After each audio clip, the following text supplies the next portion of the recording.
Salutations, people. Salutations.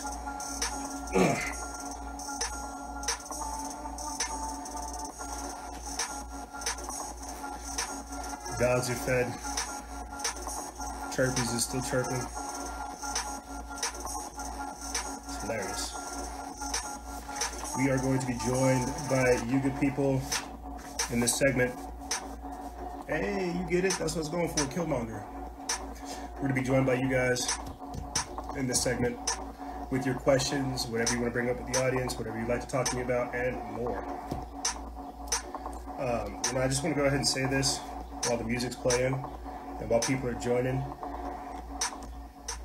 Sometimes I get up over here and I get a little ridiculous. I'll get a little ridiculous. The song is called Latest by X-Boy. You can find it on his Signs EP. But sometimes I get up over here and I get a little bit ridiculous. I get a little bit dramatic, sensational. And that's not good. Like, it's good for filler, for airtime, but it's not good because we sometimes do miss critical and important things to bring up to you people. And I get frustrated because I get so, I look at this evil and I'm just like, good Lord, how are we just sleepwalking towards this? And it just gets hard trying to slow it down, you know?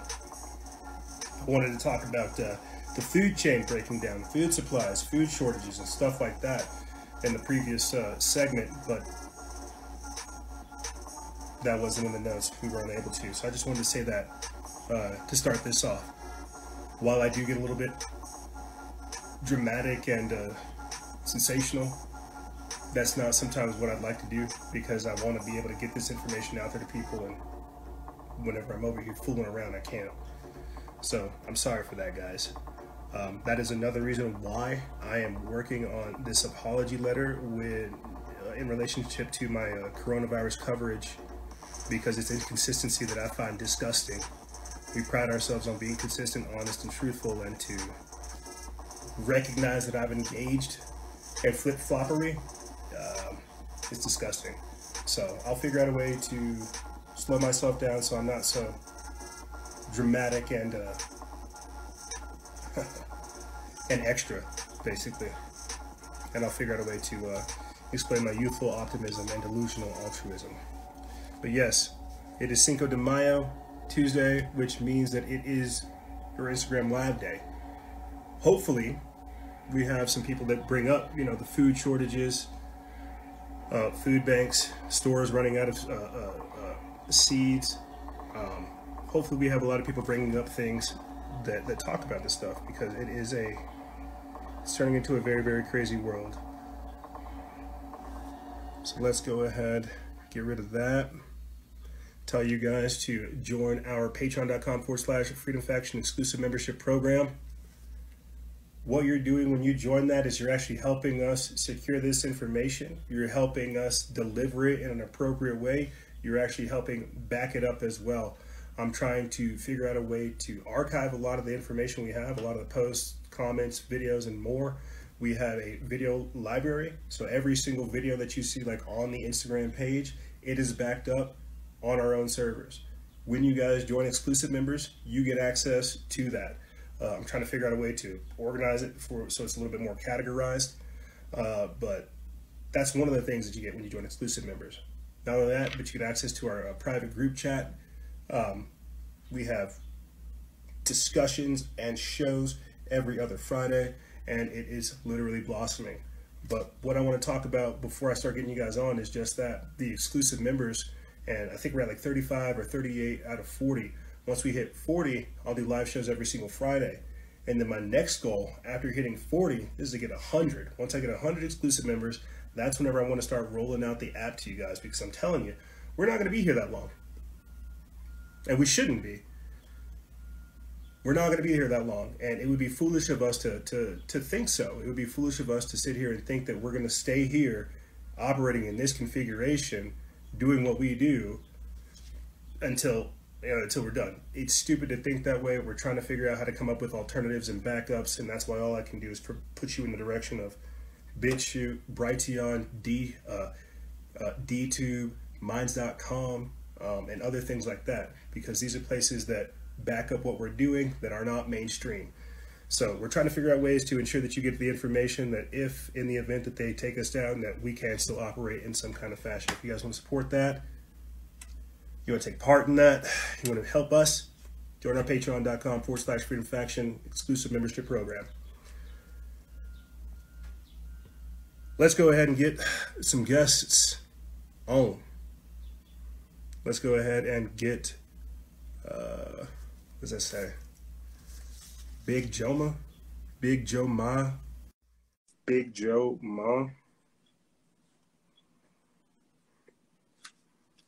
22. What's up, Freedom? What's going on, Big Joe? How you doing, man? I'm good, bro. How are you? Oh, you know, we're trying to make it, man. Just trying to survive out here. Hey, bro, you're on the right side of the ground. That's good. What's up? Oh, not much, man. Just over here in Detroit, you know, at work. Trying to waste a little bit of time. Good. Hopefully you're spending it the right way. Talk to me, man. How's Detroit looking? How are people out there? Man, they're trying to lock Detroit down, man. They don't give a fuck. Everybody out here doing what they got to do. Good. Everybody who's scared stays inside. Everybody doing what they need to do is out here. Cops harassing. Man, the cops are the worst here.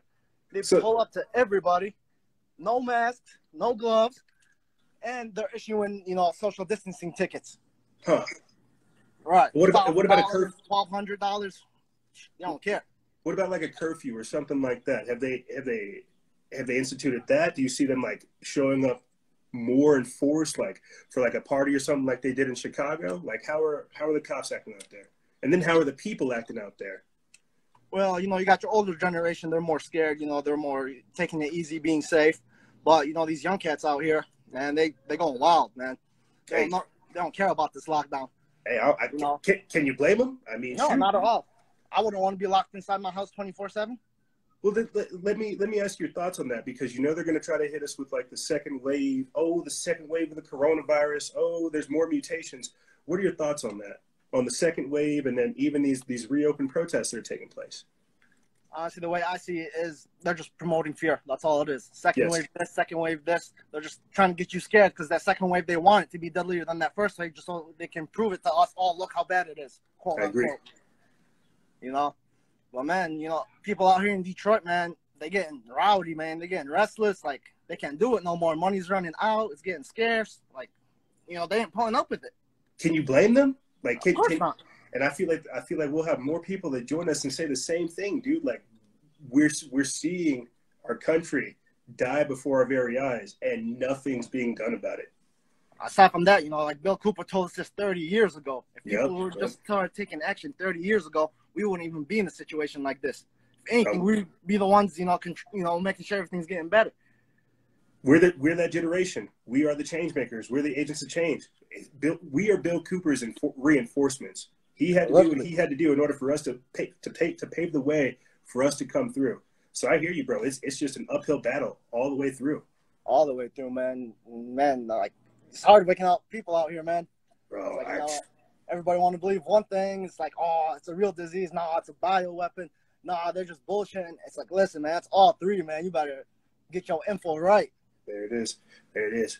What do you want to leave the audience with, man? I love your energy. Oh, my man. I just want everybody to wake up, man. Learn your rights, man. First and foremost, learn your rights. You know, everybody should have a constitution with them. Everybody should have the Constitution in their house, as well as a copy of the Declaration of Independence. You know, there you go. Yes, our country was founded by pillaging and raping and taking over, but you know what? They're doing the same thing to us right now. Yep. You know, they're trying to take over this country, the greatest country in the world, in my opinion. Amen. Amen. We gotta keep it. We gotta keep it ours. We do, and that's why we have to fight today, bro. All we have is the fight. Thank you for joining me, bro. Stay safe out there. Thanks for having me. You too, man. There he goes. Big Joe. I'll put his page in the description bar below because he's right. I have pocket constitutions all over the house when I go to gun shows or protests, the store, you know, skate parks, hiking trails. I do it all the time. And I want to point this out too, since we talked about this. I'll say this and get on the next guest. We are the new Jews. The technocracy, the very same powers that were behind the Nazis are also behind Bill Gates. We have now become the new Jews. Except they're not going to like brand you with a number. They're going to give you a digital certificate. We're going to become citizens of the technocrats. The technocrats are the new Nazis. We become the Jews. And just like that, overnight, we've all become prisoners in this new world. This is the new world order. This is the police state. This is that Gestapo. This is the technocratic takeover, the scientific dictatorship, and why it has to be opposed at every level. Let's go ahead and get on. James Lamothe was a J. Lamothe 2020. I hope I'm saying that the right way. J. Lamothe 2020. Hey, how are you? Hey, Jay, how are you, How bro? you doing? I'm a huge fan of your page. Oh, I'm I doing appreciate it. great job before I start. Yeah, I was agreeing with the last guy that was on here. I think that the economy needs to kind of wake up. It's like we're almost in a trance almost. And I think that if everybody, does what they're supposed to do, then I feel like things could change in a much more positive way and help, overcome this worldwide pandemic. Well, if you don't mind me asking, because I like that thought, waking up the economy. Do you want to expand a little bit on that? Because of Yeah, I was thinking of something like, it's almost like we're afraid of this virus that we're too scared to do something about it, I feel like. Yes. That I feel like, if we don't do something now, then I feel like only matters could get worse. So that's why I feel like we should start, practicing even like social distancing, because it's gonna become like a law to wear a mask, in the streets in a couple of days from now. And I feel like that if we have, if we do something about it now, I feel like then matters could not get more worse and we could do something about it. Let me pick your brain about something if I could. Yeah. This is more to your point about waking up the economy. You see them kind of making masks and not missiles. Right. Masks, not missiles. They're making medication, not ammunition. Right. Do you think it would be good for us, like either as a page or as a narrative as a whole, to point that out? That instead of working on weapons of war, we're trying to create weapons or at least tools of restoration. Would that be like a good way for us to talk about waking up the economy? I mean, that's a good question. That's a very good question. I was gonna say, like, if like, are you talking about like almost like a like creating like weapons? You were saying. Well, I'm trying to equate like our previous thinking and how we've got to start like a whole new thought of thinking.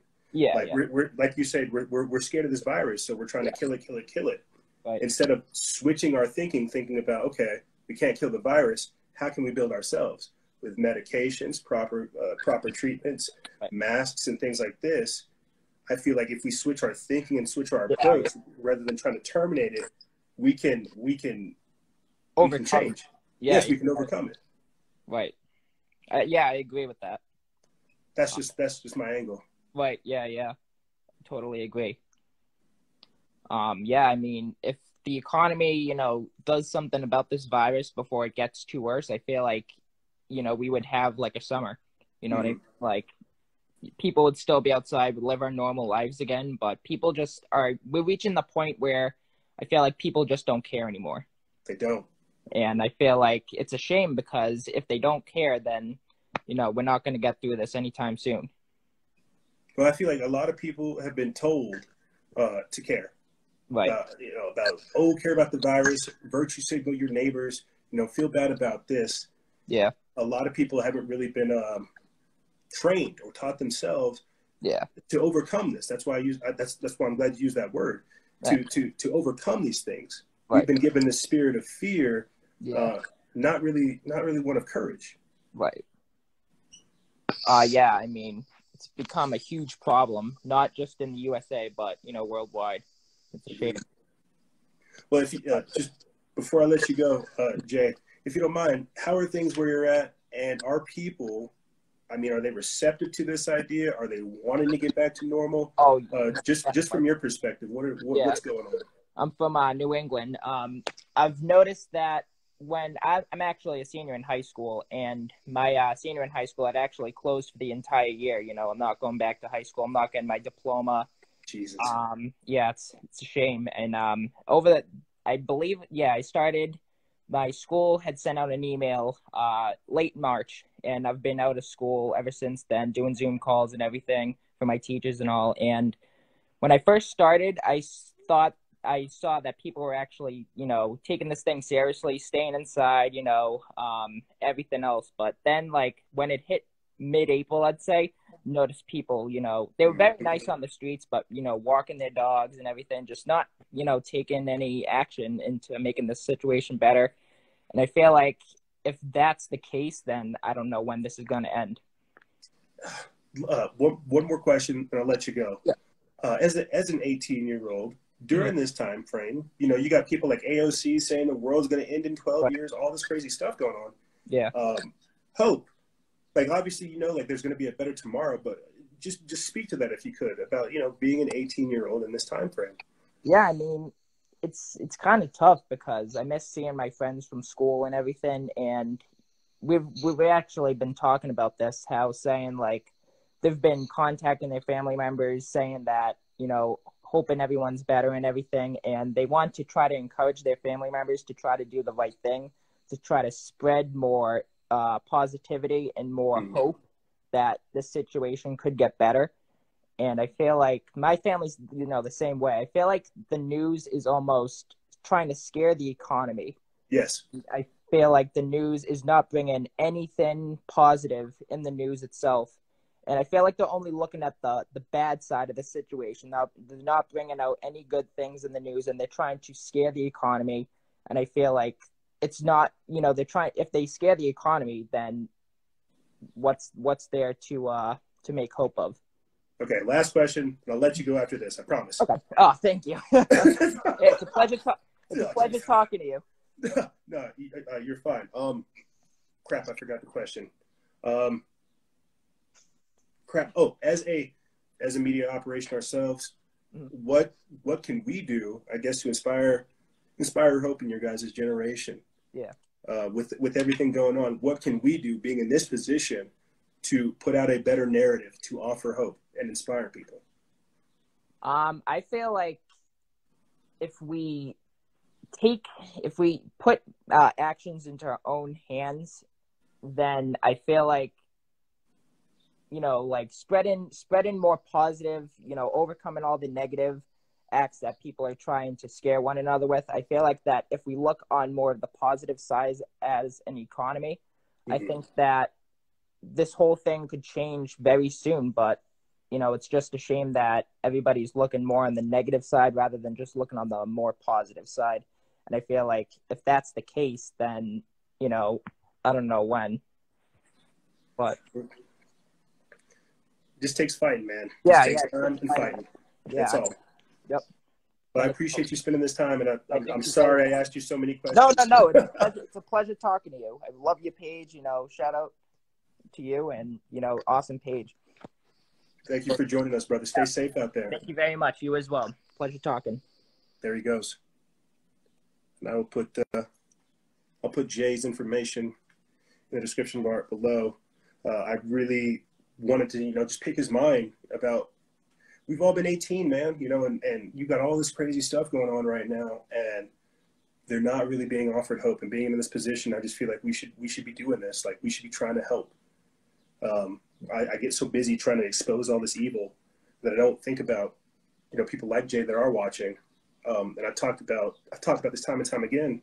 One of our longtime listeners, how he started out as a freshman, and he's graduated high school now, following the page. And this is the position that we're in. We have to help people. I remember helping out mothers whenever SB 277 mandatory vaccines and SB 276 were being introduced in California. We were helping out mothers and families and stuff, getting those exemptions and connecting them with doctors. And you don't think about these things, about helping people until we're in times like this. And so I wanted to ask this question. I wanted to ask Jay that question because I am trying to help out in so many different ways. Even having a show like this, giving people a platform to talk about these types of things. That's what we're here for. But go ahead and let me get our next guest on. Let's get, was that Nick Konopeak? Konopeak? Oh, nope, it's not there. Okay. What about Ramil Bakhisli? Ramil, I hope I am pronouncing that the right way.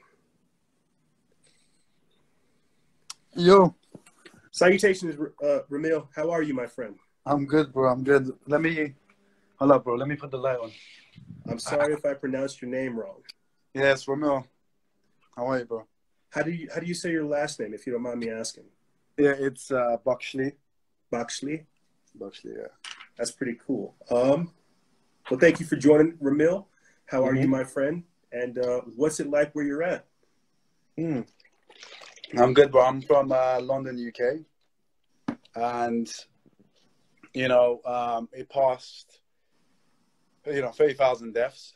Well, that's what they're saying. But aside from that, it does feel normal. From the area where I'm from, the little town, there's only 2 deaths, despite being in, central London. So, yeah, what are your, sorry to interject, but what are your thoughts on Boris Johnson? I know he just didn't he just get out of treatment for having COVID? Yeah. Do you think it's a show? I mean, it's, I believe it's a show. It was strange, his case. The one thing I found interesting was there was a video that was made in, the 2012 Olympics. Yes. How there was predictive programming through that. And yes. There was one guy that looked very, very similar to Boris Johnson, and with and he was in a hospital bed. Then that happened as well. So that was quite surprising. But then, when you do actually look at Boris Johnson, that guy is pretty overweight, and he does have other health conditions. So I wasn't really surprised on that side. But yeah, I mean, one thing I really did want to mention, and I really wanted, because I've been following you for a while now, and you did, I guess, enlighten me in a lot of different ways. So thank you for that. It's great to say this up front. And you was mentioning a lot about giving hope and finding a way to fight back. I watched David Icke's 3rd interview with London Real. I don't know if you had a chance to see that. I haven't had a chance, but I love David Icke. Yeah, man. It was amazing. I watched it 3 hours long. At the end, I just felt incredibly, I don't know, it was just a different sense of hope, I guess. He has that elder voice about him these days. Exactly. Right? The way he speaks, he just he gets you in a trance. He doesn't speak fast. Yeah. He's figured out how to pause and how to really get you to think, don't be emotional. Yeah. Really, really understand what I'm trying to explain. So no, I haven't had time to look at it, but yeah. Please continue. Yeah, and when I first watched the 2nd interview, I'll be honest, I was kind of disgusted at what's been happening and the fact that they're hiding all of this. And I did kind of feel hopeless. I'll be honest with you. I spent a good week just saying, fuck this. I can't do anything about it, and I just felt weak. And then I slowly picked myself up, and then I started educating myself even more and telling my friends about it, and they call me crazy. But afterwards, now they start understanding and they're educating themselves so good. But anyway, in that 3rd interview, it was much more of hope and ways of actually fighting back. And the key thing was, what the Stoics say, if it's the right thing to do, do it. And not be afraid, and understand, what the consequences of you actually just laying back and then this all unfold. And if you really think about it, right, I know there's these elites that are running the show, Dr. Fauci, Bill Gates, they're pushing their agenda, the Rockefeller, the Rothschilds, all of them are pushing their agenda. However, I believe everyone who is a bit of educated knows the history behind the foundation of Bill Gates, they have a part. If they know it and they're not doing anything, then they're part of them. They've got their hand in the murder. You know what I mean? Yep. And so I feel like when you put into that perspective, it gives people, it moves them from a victim mentality into taking ownership. That's saying, Yes. you know, I do have a part, and then they can change the actions. Well, that's what I mean by telling people, or what I mean when I say people have bitten into the delusion. They want to be deceived, so they have to double down in the lies in order to feel validated. People don't want to. They don't want to search for the truth. They're not. They don't have a burning desire to actually figure out what's going on. They want to go around with whatever they're being told and propagate that same narrative. It is a spirit of fear, not one of courage. We're trying to create a narrative of courage. And in terms of creating that courage, when do you think is the time to actually, you know, to take action? Because I know a lot of people are protesting right now, and I agree with them. I feel like, you know, just yesterday, CDC reduced the death figures from 70,000 to just under 40,000. And again, if people honestly think that all the media and the government sources are not trying to spread fear, then they should look at the official figures. So that when we actually say, you know, enough is enough, and actually go out there, protest, and, you know, get back our freedom, you know, you know, that's one of the questions we got right here was like, how to stop the New World Order. And that's in the same vein as to where your question is. Yeah. I'm not sure how to stop them. I think right now what we have to do is obviously protest, but evolve like what our protests are. It can't just simply be going out there and waving signs. That is necessary, but we've also got to back it up like with legal and litigious movements. We've got to get stuff out there. Coming up with, and I said this when it happened, coming up with our own list as to what we as civilians deem as essential. I don't want to play their games by, you know, being bogged down to their level, but because we're being told what is essential and what is not essential, we're not coming up with a list as to what we think is essential. We're just going along with things. So creating that courage narrative where we declare what we think is essential, that's part of the protesting. You see, that's the evolution of the protesting. That's why one of our commenters just said, protest with your money, buy local. That's why I've been advocating for people to do that. Vote with your dollars, vote with your lifestyle. Go out there and go show people that there is a form of normalcy. And then regardless of these external things, you won't let them affect you.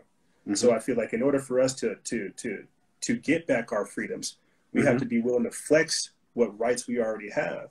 But because of what we talked about beforehand, you know, that spirit of fear that's being put out there, we're not seeing people flex their strength, flex their freedoms. They're being told, if you flex those things, we'll put you in jail. And so that's that mindset of, oh shucks, I don't want to get in trouble. You know, I just want to go along and get along. We kind of have to get over that, because sacrifice, I don't want to, God, this is going to sound so crazy and conspiratorial. People are going to take it and run with it. Some sacrifices have to be made. That's why you have to get locked up, so you get out, so you can say, look, these people are corrupt. That's why the peace principle and the non-aggression tactic is time. It's tested. It's true. Being like a martyr is real, but people don't want to be a martyr. They don't believe in things. They don't want to stand for things.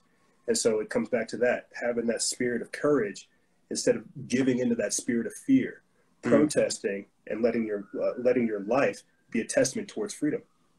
Yeah, and that's exactly what David Icke said in the last hour of his interview, which was, you know, when you open up your heart and embrace love, all that fear that's being programmed into us will all just evaporate. And he's been doing this for 30 years, and he's got a lot of hate, a lot of death threats probably, and he's always opened up his heart. And and you know, spiritually, he believes that's why he's still alive on this planet. And I do agree. You know, courage is an incredible thing, and it's all going back to the teachings of the Stoics. And again, Marcus Aurelius, like that guy, he was one of the greatest emperors. And I'll repeat the quote. And he said, you know, if it's the right thing to do, then do it. Like, don't moan about it. Don't be afraid of it. do it. Like, and I give a great example to my friend, you know, and I was like, well, if you see a kid getting raped or one of my friends popped up. Yeah, like, if you see a kid, you know, getting raped on the street, like you wouldn't just stand by and think, oh, you know, what if this guy's got connections and they're gonna come after my family? You know, the first thing you do is just jump straight into it and help them. Yep. And so I just really also want to talk about you mentioned a lot about, you know, money and investing in local businesses. And I guess a lot of people don't actually know where all this currency is being created and by whom. Like the Federal Reserve, a lot of people don't know is not owned by the U.S. government. Yeah, it's not federal. Yeah, and it's actually owned by the biggest banks in the U.S. And this is a little shout out to Mike Maloney. If you guys don't know him, definitely check him out. He gives a lot of financial education. And he's the one that opened my eyes to that in terms of where currency, not money. Money has a store of value. The dollar is not, it's not money. It's a currency, just like the pound and the euro. And he was talking about how essentially we are thinking that the government owns it, but it's not. It is right now trillions are being put out there into the market. Yep. Through the banks just ran a bit of digits. And if you really think about it, the banks are giving out those loans to those big corporations, they get the processing fees, i.e. millions for each business, and they're making the money. So it's like there's a problem, they create the currency and they get the currency back in their pockets. And I feel like, and there was a saying, right, if the American people and I guess the world knew how the monetary system actually works, there'll be a revolution by the afternoon. I'm not saying there should be a revolution. I just feel like be educated, understand it. And if enough people understand, you can protect your wealth. Because that's the thing. With high unemployment, you're going to be dependent upon the state, as you mentioned before in your post. And you're going to have to abide their rules, get those vaccinations, get all those chips inside you. But if you can protect your wealth, then you have a chance of fighting back. And I'm like, big shout out. If you don't know about him, Mike Maloney, really, he's been here. He's been telling us for the last 15 years. He predicted the 2008 financial crash. Mike Maloney. Yeah. A really great guy, honestly. I think you would definitely like him. Well, I've definitely been, I don't want to say like putting off the financial talk about all this stuff, but there is like a whole other aspect to all this truth seeking and exposing that deals with like money and finance that we have to like deal with. So I'm definitely glad you brought that up. But Ramil, we could talk for hours. What do you want to leave the audience with? What do you want to send out to them? I would say, what would I say to the audience? I would honestly say, you know, educate yourself as much as possible, right? You know, when I see, you know, interviews by David Icke or Dr. Buttar, I don't want to just stop at, you know, what they say. Go straight to the source of the information. Educate yourself on that. Because this one thing I've realized, right, with David Icke, he said a comment about how, you know, giving more rights to gay people and transgender are part of the agenda. And one of my friends was like, well, that's you know, that's kind of taking a piss out of those people. And I'm like, no, he didn't mean that way, but I could see where they're coming from. But if you go straight to the problem, and instead of just sharing that video of David Icke, and go to his sources, and then you share those sources, which are, you know, straight to the point and just the facts, you're more likely to be believed, number one, because a lot of people, you know, because David Icke believes in aliens and some people don't. It kind of, I believe in reptilians. Yeah, but that's the thing, though. Let's say people who don't believe in that, and let's say you give a straight fact, right? People will be like, oh, why would you want to listen to this guy? He believes in, you know, aliens. And so they'll try and discredit you through that way. But if you go give them the source, it'll be much more difficult. That's number one. Also, educate yourself as much as possible so that when you go tell people, there'll be no gaps in your argument. Go straight to the source. And, yeah, don't be disheartened, honestly. Because they will try and... They care for you. That's what they say, you know, get off social media. But honestly, just continue educating yourself. And... yeah, and also one thing as well, tip for the your platform, you know, it would be really, really great, and I haven't really seen a lot of social media platforms doing this, but let's say if you share a video of David Icke, it'd be really great if like fact checking him in a way, instead of letting, because I've seen a lot of posts where the newspapers fact check, which is kind of absurd, but you actually do it. So let's say there's a clip of David Icke talking, and then you have your own video, and then you go into the evidence and to the source of what he's saying. I've definitely thought about that, like having like a co-stream type thing where I like live stream like an interview or a documentary, and then like whenever it hits like a cool key point, pause it, talk with the audience, break stuff down, get people's opinions on, shoot the breeze, and then hit the documentary again. I've definitely thought about doing that because you're right. Right now, the only fact checkers we have are mainstream media, and it's not like I'm fact checking to disprove them. It's fact checking to explain his point of view. So I've definitely thought about it. It's people just don't have long attention spans, man. It's trying to get them to focus is the hardest thing. But exactly.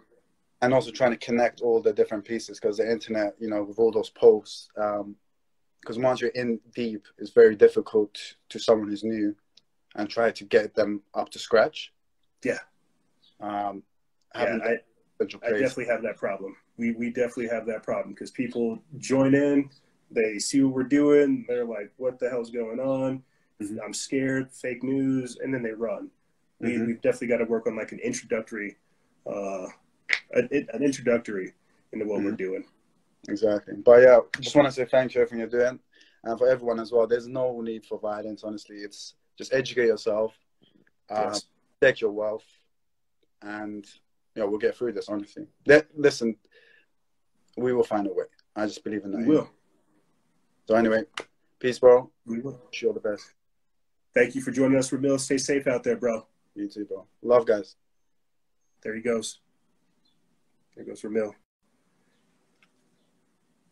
Back history. There he goes. There's Ramil. And just to we were talking about family stuff and things like that. I just wanted to interject real quick. Harvard is actually talking about abolishing the family because of the coronavirus. And there was a organization funded by George Soros a couple weeks back that advocated for the very same thing, the abolition of the family. What you've got to understand is we are truly up against a anti-human, anti-God agenda, and these people want to rob your rights. So what Ramil is talking about, from creating courage to the economic and financial aspect of what's going on, is very real. This is why when we talk about the evolution of warfare, we've slipped in financial in there, because it is a very real thing. I'll say this, and we'll start getting on our next guest. This is why, in a weird way, you guys have seen us change from like being about steak and potatoes to talking about using fruits and plants and vegetables as your medicine. And that's a very real thing, but they're not talking about this. So a lot of things going on. The idea is to keep people so poor that they don't think that they can afford a healthy lifestyle, but that's not how it works. But yes, do not get discouraged. This is only but a moment. Dr. Schaff, very curious about that. Let's go ahead and get Dr. Schaff on. Let's see if they're an actual doctor. Hi there, nice to meet you. Hi, Dr. Schaff. Hi, oh my gosh. Okay, I'm just gonna start off with, I just got red-pilled like 3 weeks ago, hardcore, Out of Shadows, documentary, Falkaball, Pedowood, Pedogate, Satanism, child trafficking, all of the above. I've spent night and day research. I had a degree in biochemistry, researching it, spreading the information. I've got like 30, 40 people to watch Out of Shadows already. And I'm also a tech entrepreneur. I've been in startups. I've worked in artificial intelligence, blockchain technology also last year, and then and now I've deployed all my resources, all my team, developers, in creating a brand new social media platform that doesn't have censorship. And so what I wanted to share with you is that I am a strong woman. and I have learned what the corruption of medical science was for the last 10 years of my life. So I was red pilled like 20%, and I thought I was woke as fuck. And then I realized, you know, all the other shit and the grand picture. And it's really painful, that awakening, to like kind of dissect apart, you know, all of our belief systems. If you don't mind, just to interject real quick, because I do want to know more. What spurred the 80% awakening? Oh, it was seeing what mainstream media channels were saying about the coronavirus, and then me communicating with hundreds of doctors in all of my communities and seeing what the scientific literature and what doctors were saying could be completely different. And it was making me depressed. It was like I felt so at loss. I started asking consciousness and for help and guidance, and I became depressed, and I was really upset, and like I went to some really dark places like a month ago. And then usually when I go to a really, really dark place, which is rare in my life, it's always right before a bigger awakening in my life. Yes. And then the fucking documentary came out, and I just started following one thread after the other. And I know what cognitive dissonance feels like. And I know that pain. So I lean into it and I follow it, and I follow the gut intuition, and you know, truth resonates. And it's incredible, because when you find truth, you're no longer triggered. That's like a great way to like be able to delineate like what is truth versus not. You discipline yourself. You learn discernment. You learn filtration. You learn like awareness. All right, what is the truth? What is a lie? What is the truth in between both of these things? You learn to like literally get like a different sense to detect certain things. So before, you were talking about the fall of the cabal. You were talking about your awakening process, and now how you've devoted your resources towards empowering patriots, empowering civilians, changing the narrative. Speak a little bit more about that, please. Yes. So my concern, especially from a medical perspective, is the fact that a lot of people are going to be in a lot of pain as their worldviews fall apart. I mean, there's 44,000 fucking sealed indictments right now. There's a lot of shit that's going to be unveiled throughout this year. And a lot of people who are not going to be able to handle, I mean, even right now, as we're going through this pandemic, people are like scared. The amount of anxiety medications and depression medications are up 30%. And we know that the entire industry of psychotropic drugs themselves is a fucking hoax built on awful science. And there's absolutely no backing to the neurotransmitters theory. If you ever look at the medical literature, it's fucking wild. Like it's wild, right? So my, you know, goal and purpose right now, and my life has been like about disrupting big pharma. That's like where my journey has been throughout my medical career. Good. It's like, but now again on a bigger scale, my concern is, as things, you know, because things are not going to get better. I mean, they're getting better in terms of like awakening, but they're going to get worse. There's going to be another planned second wave and more fear mongering, and like they're trying to do anything right now. Like, let's throw in from fucking killer bees, like UFOs. Like they're trying to do anything that'll stick. Murder hornets. So what I've created is it's called MBC.care, and MBC stands for Mind Body Consciousness. And we're launching in just a couple of weeks, to be honest. And it's creating this space where people who are either veteran red-pilled individuals like yourself, to go there, to be able to post your content, to do your Instagram lives, and then actually have like it be notified and not censored, and you know, to be able to have these authentic conversations, and to create a repository for people to come to have that support and guidance, because it's going to be so necessary for when, you know, people who don't have the context of this bigger picture or consciousness especially will need to be provided for. Well, I'm glad you said that. Yeah. I'm actually very glad you said that, because I've really been trying to explain this to people, like the willpower, the mental faculties that are required to break down, process, analyze, and then at the same time improvise this information.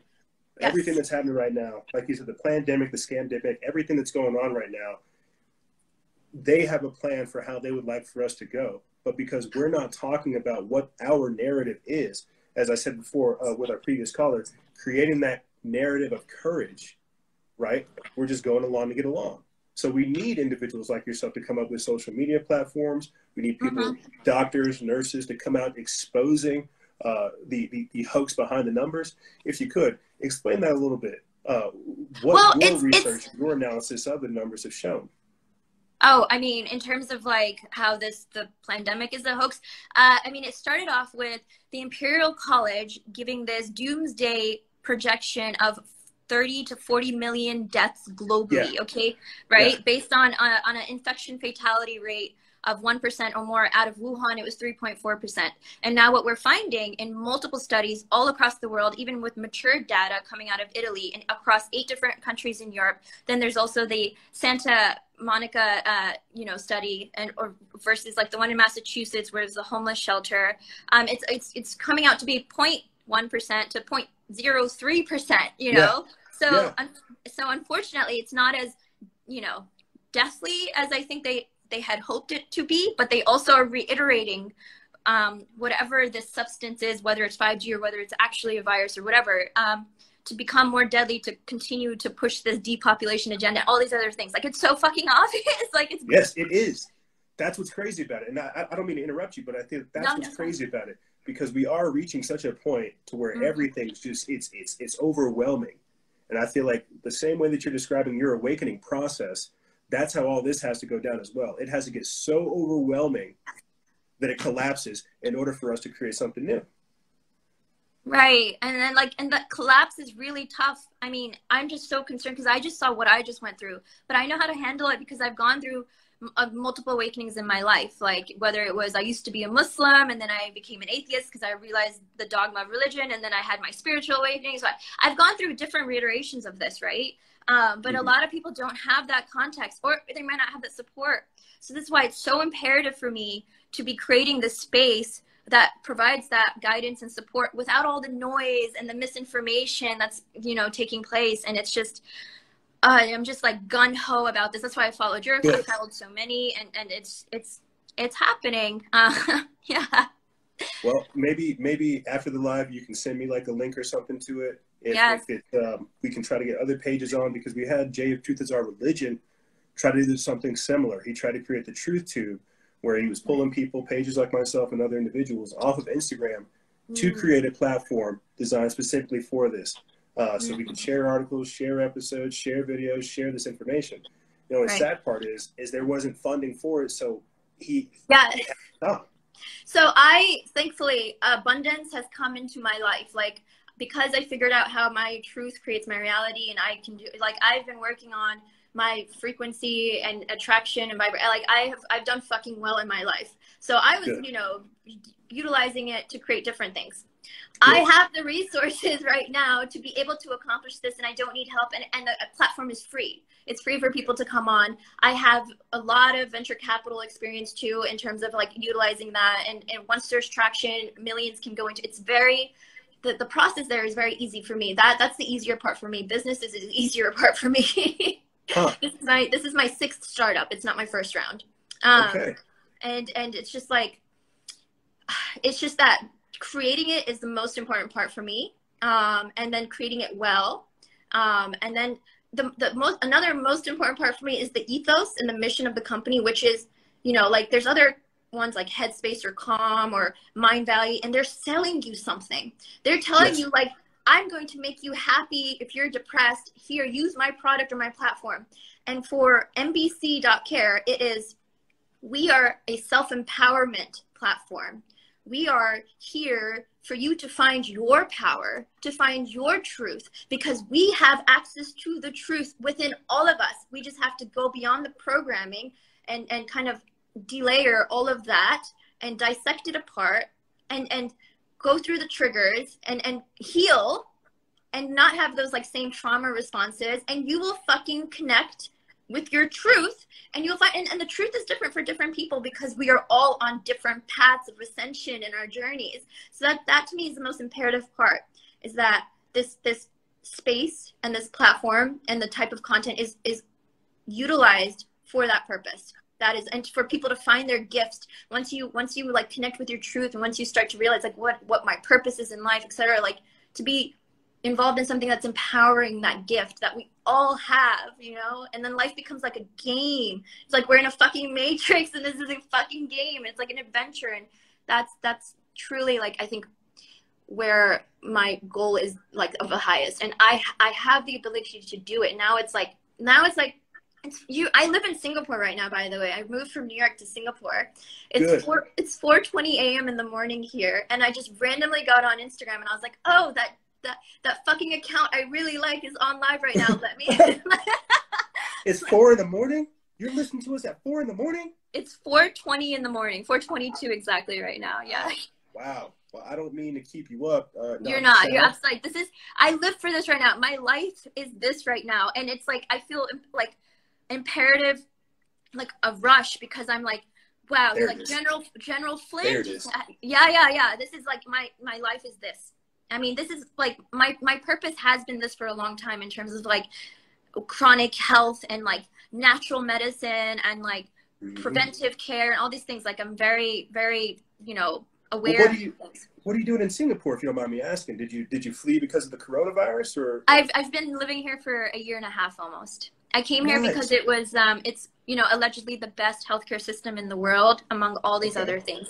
So I wanted to learn what makes it work here, because they have a combination of government help and as well as privatized insurance help as well, which is something that America does, but doesn't do it well. Correct. So, and then I worked for this company called Medilot.com, which does AI tech and blockchain technology. And I knew that AI was the future of medicine. So I came here for that experience and all these other, you know, a lot of different reasons in that regard. We may have to have you back on in the future, because I feel like everything you're talking about is everything we're trying to go to. So what do you want to leave the audience with? And definitely send me, was it NBC? Yeah, I'll type it right now in the thing. NBC.care. And I'll be sure to put that link in the description bar for everybody else as well, because I feel like you got a lot of feedback. But what do you want to leave the audience with? And we definitely want to have you back on to talk about this. I would say, just like David Icke on his last interview on London Real, the one that was live streamed, that really don't be dismayed by the naysayers or the people that may be still asleep. Like, it is a difficult process.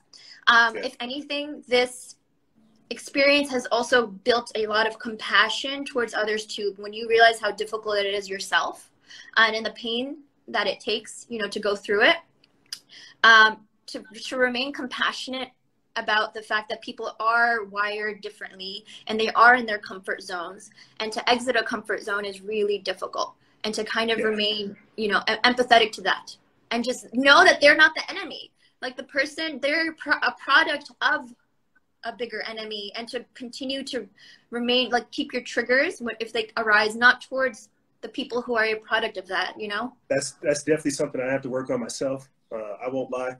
I definitely get a little frustrated because, you know, I get it. Like you said, you devoted your life to this. You're focused, you're energized, you're fired up. You can feel it. There are certain people where you can feel it. These people are here for humanity.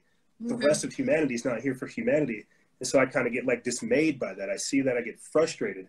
But I mean, you're right. I can't be mad. You know, they are a symptom of this sick society, and I have to realize that I'm here to wake them up. I can't be mad at them. It just gets frustrating sometimes. Yeah, I mean, you know, you just got to remember that all of us have just been being brainwashed since we were born, right? True. So you don't know what you don't know. It's again, True. It's hard to accept, but you just don't. And all we can do is kind of show them, and people will. And remember, everything is perfect as it is. Things are going to happen the way they were meant to be happening. Consciousness is perfect. The karma cleansing, whatever you want to call it, is perfect. What's been happening has been happening for centuries. And actually, one really good way to think about it is that, you know how our reality is a reflection of our internal truths, right? Yes. So the reason why we were so easily lied to is because we, as ourselves, as individuals, have been lying to ourselves our entire lives too. They're delusional. Yeah, but about ourselves, like, we don't understand our triggers. We don't know exactly why we are made up the way we don't understand the trauma that we experienced at 5 years old or 10 years old that created the subconscious wiring and programming too, right? And we're in this position where we're still lying to ourselves about who we are and why we behave the way we do. So, and an example of what I'm trying to say is, let's just say we rounded up everyone in the cabal, and like whoever was evil in the world, we killed them. Okay, we just fucking killed them all. And we said, let's restart. Guess what would happen? Someone else would replace them. There wouldn't be a revolution. It'd be because we are still living as individuals, lying to ourselves. Therefore, people could lie to us. Do you get what I'm trying to say? No, I hear you. That energy's still there, regardless of if the vessel is gone. It's got to manifest itself.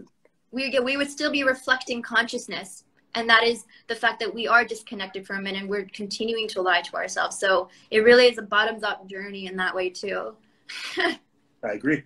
It's an uphill battle, working with authenticity between yourself and others. I talked about that like all last year, that a lot of people have a hard time not only communicating and connecting, but how deeply you connect with yourself or communicate with yourself dictates how deeply you will connect. Yes. And that's what I try to explain to people. And I think that's why these days I'm so angry, is because I'm so focused all the time. And I'm like, can't you guys see these lies? Can't you see it? And then I realize I'm here doing the show, putting the information out, trying to make people aware. You're hoping that everybody else is aware. It's not going to happen like that. You've got to continue to do the work, to blaze the path, to wake the others up. But I definitely like where your head's at, Doctor. What do you want to leave the audience with? This has been a blast. I'm so glad you brought me on. Yeah, it's just that relationship with yourself and dissecting yourself is really just the way to change reality. I mean, we can try to change other people's reality, but then we're just pushing another agenda. Honestly, even if we think our agenda is more correct and more light, it's still pushing something onto someone else's journey and purpose and their emotional dominion. Yeah. It's just it's hard. It's so hard, but it's like that's like one of the highest levels of ascension, right? And one thing I tell myself is, this shit has been happening since the beginning of humankind. Child sacrifices and worshiping. It's been happening since the beginning of time. So we really do have to try to take a neutral standpoint to some degree, that the fact of its existence is still a part of consciousness reflection. Like it's awful in every way, but it's how this world works. It's how things are. It's like we're in a fucking matrix, and we're in a game, and we've chosen a side, and it's like, game on, God, let's go. Hey, I agree. That's why I say we are the agents of change. But Dr. Shaif, I want to say thank you for joining us. Send us that link so we can try to get people on, and hopefully you'll join us again next week. Stay safe out there. Thank you. Thank you so much again. Thank you for all the hard work that you're doing too, and being in the same path and on the side of this battle with me. We're all in the same storm, just different boats. Thank you for joining us. Thank you. Mwah. Thank you. Stay safe out there. Right. Bye. There she goes, Dr. Shaif. And we have, what does it say, like 53 seconds left. We only took like 4 guests. All of them were fantastic. I'm sorry to everybody else that tried to join. Maybe next week we'll take more. I'll try to. We had 4 guests this time. Next week we'll try to have like 5 or 6. I'll try. But I want to say thank you, ladies and gentlemen, for tuning into this very special edition of Factions of Freedom. This is Tuesday, the Instagram Live Day, Instagram Crew Day. And I'll be here again with you guys next week, Lord willing. And yeah, that's all I really have for you guys and gals. Support our operation. Join our patreon.com/Freedom Faction account. And remember, guys and gals, stay vigilant. Expose lies and share truth. This is Noise Era, Freedom Faction, out.